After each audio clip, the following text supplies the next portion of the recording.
The Guardian is a British daily newspaper. It was founded in 1821 as the Manchester Guardian, and changed its name in 1959. Along with its sister papers The Observer and The Guardian Weekly. The Guardian is part of the Guardian Media Group, owned by the Scott Trust. The Trust was created in 1936 to secure the financial and editorial independence of The Guardian in perpetuity and to safeguard the journalistic freedom and liberal values of The Guardian free from commercial or political interference. The Trust was converted into a limited company in 2008. With a constitution written so as to maintain for The Guardian the same protections as were built into the structure of the Scott Trust by its creators. Profits are reinvested in journalism rather than distributed to owners or shareholders. The editor-in-chief Catherine Viner succeeded Alan Rusbridger in 2015. Since 2018, the paper's main newsprint sections have been published in tabloid format. As of February 2020, its print edition had a daily circulation of 126,879. The newspaper has an online edition, theguardian.com, as well as two international websites, Guardian Australia and Guardian US. The paper's readership is generally on the mainstream left of British political opinion, and its reputation as a platform for social liberal and left-wing editorial has led to the use of the Guardian reader and Guardianista as often pejorative epithets for those of left-leaning or politically correct tendencies. Frequent typographical errors during the age of manual typesetting led Private Eye magazine to dub the paper the Graniad in the 1960s, a nickname still used occasionally by the editors for self-mockery.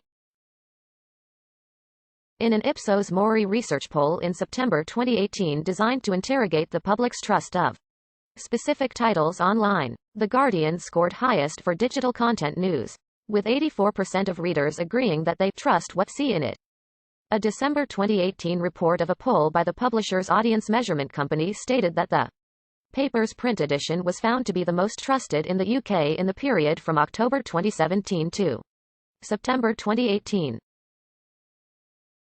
It was also reported to be the most read of the UK's quality news brands, including digital editions. Other quality brands included The Times, The Daily Telegraph, The Independent, and The Eye. While The Guardian's print circulation is in decline, the report indicated that news from The Guardian, including that reported online, reaches more than 23 million UK adults each month. Chief among the notable scoops obtained by the paper was the 2011 News International phone hacking scandal, and in particular the hacking of the murdered English teenager Millie Dowler's phone. The investigation led to the closure of the News of the World, the UK's best-selling Sunday newspaper and one of the highest circulation newspapers in history. In June 2013, The Guardian broke news of the secret collection by the Obama administration of Verizon telephone records, and subsequently revealed the existence of the surveillance program PRISM after knowledge of it was leaked to the paper by the whistleblower and former NSA contractor Edward Snowden.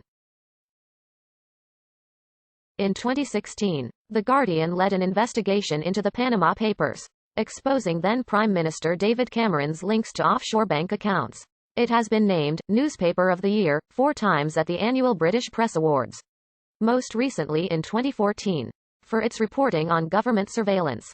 The Manchester Guardian was founded in Manchester in 1821 by cotton merchant John Edward Taylor, with backing from the Little Circle, a group of nonconformist businessmen. They launched the paper on 5 May 1821 after the police closure of the more radical Manchester Observer, a paper that had championed the cause of the Peterloo Massacre protesters. Taylor had been hostile to the radical reformers, writing, "They have appealed not to the reason but the passions and the suffering of their abused and credulous fellow countrymen, from whose ill-requited industry they extort for themselves the means of a plentiful and comfortable existence. They do not toil, neither do they spin, but they live better than those that do." When the government closed down the Manchester Observer, the mill owners' champions had the upper hand. The influential journalist Jeremiah Garnett joined Taylor during the establishment of the paper, and all of the Little Circle wrote articles for the new paper. The prospectus announcing the new publication proclaimed that it would zealously enforce the principles of civil and religious liberty, warmly advocate the cause of reform, endeavor to assist in the diffusion of just principles of political economy and support, without reference to the party from which they emanate, all serviceable measures. In 1825, the paper merged with the British Volunteer and was known as the Manchester Guardian and British Volunteer until 1828. The working class Manchester and Salford Advertiser c.